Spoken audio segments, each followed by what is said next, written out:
आजकल देखने में आता है कि अच्छे पढ़े लिखे खूबसूरत स्मार्ट उच्च पदों पर कार्यरत सफल व्यवसायी होने के बाद भी कई परिवारों के जवान लड़के लड़कियों की शादी में रुकावटें आने से देरी होती है। माता पिता बच्चों के रिश्तों के लिए भटकते रहते हैं, लेकिन फिर भी कोई बात नहीं बनती। देरी पर देरी होती रहती है। ऊपरी तौर पर तो इन सब के पीछे कोई कारण तो नजर नहीं आता, परंतु उनके घरों के वास्तु का विश्लेषण करने से पता चलता है कि इनके अनियमित आकार के घरों में कुछ ऐसे वास्तु दोष है जो भाग्य के साथ साथ शादी में रुकावटें पैदा कर अपनी अहम भूमिका निभा रहे हैं। बच्चों के विवाह समय अनुसार हो, इसके लिए वास्तुशास्त्र के सिद्धांतों का पालन करना बहुत आवश्यक है। दोस्तों, समय अनुसार हर माँ बाप चाहता है कि उसके बच्चे की शादी समय पर हो जाए, लेकिन इसके लिए भी मैं ऐसा मानता हूँ कि हमें कुछ वास्तुशास्त्र के सिद्धांतों का भी पालना करनी चाहिए। वास्तुशास्त्र के अनुसार वायव्य कोण में वायु की प्रबलता रहती है। ज्योतिष शास्त्र के अनुसार वायव्य कोण का आदित्य देव चंद्रमा है और उसके देवता कौन है? वायु। इसी प्रकार वायव्य कोण में दिशा, देव तथा ग्रह तीनों की प्रकृति चलायमान है। इसी कारण विवाह योग्य कन्या के लिए घर के वायव्य कोण में स्थित कमरा ही सर्वोत्तम माना जाता है।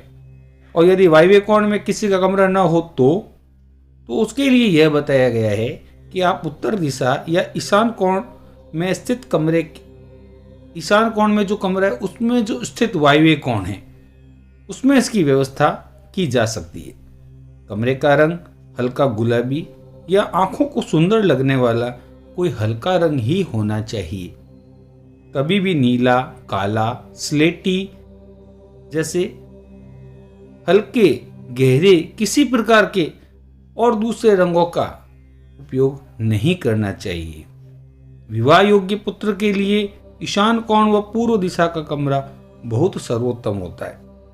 कभी कभी हम देखते हैं कि हमारे रिश्ते आते ही नहीं हैं बच्चों के, और कभी आते हैं और पूरी बात बन जाती है और लास्ट में जाके सारा मामला कैंसिल हो जाता है। तो ऐसी स्थितियां भी आती है। तो इसके लिए ध्यान रहें कि विवाह योग्य कन्याओं का कमरा वायव्य कोण में हो, परंतु इस कमरे में लड़की को दिखाने की रस्म करने से रिश्ता होने में बाधा होती है। इसके लिए बेहतर है कि घर के उत्तर ईशान या पूर्व दिशा स्थित कमरे में लड़की दिखाने की रस्म की जाए। विवाह योग्य बच्चों के पलंग को दीवार से इस प्रकार सटा कर रखना चाहिए कि पलंग बाकी तीनों तरफ से उपयोग में लाया जा सके। पलंग कभी भी कमरे के कोने में दो दीवारों से सटाकर नहीं रखना चाहिए। ऐसा होने पर विवाह के मौके कम हो जाते हैं। इसीलिए मैं बार बार कहता हूँ कि वास्तु के सिद्धांतों की आप पालना जरूर करें। प्रवेश द्वार के सामने पैर करके सोना अशुभ माना जाता है, अतः पलंग शयन कक्ष के प्रवेश द्वार के सामने नहीं होना चाहिए। शयन कक्ष में पलंग इस तरीके से लगाना चाहिए कि आदमी लेटे हुए मुख्य द्वार की ओर देख सके। दोस्तों, पलंग के ऊपर किसी प्रकार की बीम, पछत्ती, शयन कक्ष के ऊपर ओवरहेड वाटर टैंक इत्यादि होने से वहां सोने वाले को मानसिक तनाव हो सकता है। वह डिप्रेशन होकर जीवन साथी के चुनाव के वक्त अपनी अभिव्यक्ति सही ढंग से नहीं कर पाता। तो इस बात का भी आप ध्यान रखें।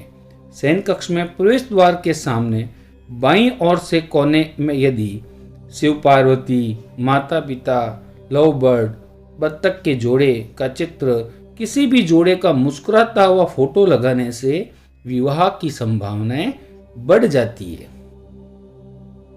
दोस्तों, यह तो हुई विवाह योग्य बच्चों के कमरों की साज सज्जा व स्थान की बात, परंतु घर के वास्तु के कारण भी विघ्न पड़ते हैं, अतः इन दोषों को भी दूर करना आवश्यक है।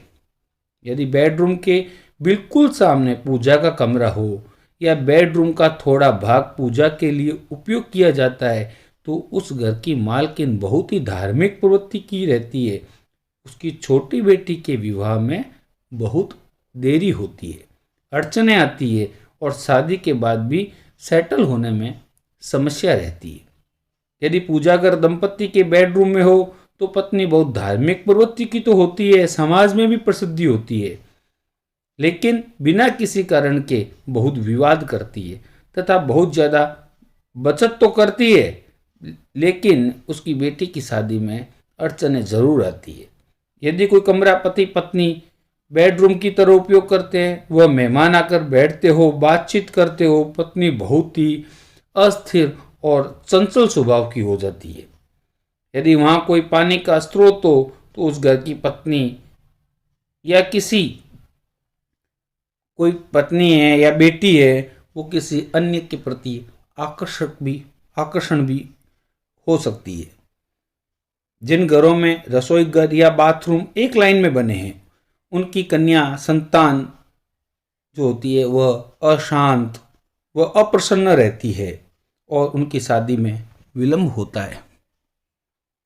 दोस्तों, यदि हॉल के अंदर गंदे पानी की निकासी चैम्बर हो, हॉल बहुत छोटा हो, हॉल एक पूंछ जैसा हो या किसी बाथरूम से सीधा जुड़ा हो, तो ऐसा आदमी जोड़ तोड़ वाला मोक्ष प्राप्त करने का प्रयास करता है और घर के एक व्यक्ति की शादी में बाधा आती है। कभी कभी ऐसा होता है कि परिवार में जो लड़का होता है वो दूसरे बिरादरी में शादी के लिए जिद करने लगता है या शादी के लिए उसके संबंध आते नहीं हैं, तो आप एक उपचार कीजिए कि एक गोल्डन फ्रेम में पूरे परिवार के सदस्यों के साथ उसका एक फोटो नृत्य कोण में लगा दीजिए। आपको बहुत फ़ायदा मिलेगा, उसके संबंध आने शुरू होंगे। एक बात और, पितरों के फोटो आप नृत्य कोण में लगाइए। यह पितृदोष के कारण भी शादी में विघ्न उत्पन्न होता है। नृत्य कोण में आप एक यदि आईना लगा है तो भी शादी में विलंब हो सकता है, इसलिए नृत्य कोण के आईने को आप तत्काल हटाएं। नृत्य कोण में लाल रंग नहीं होना चाहिए, यह भी शादी में बाधा उत्पन्न करता है। आप नृत्य कोण में किसी एक मुस्कुराते हुए कपल का फोटो लगा सकते हैं, लेकिन ध्यान रहे शादी होने के बाद उस कपल के फोटो को हटा दें। इसी प्रकार आप मेरे आगे आने वाले नए वीडियो देखने के लिए मेरा चैनल अभी सब्सक्राइब कीजिए, उसको लाइक कीजिए।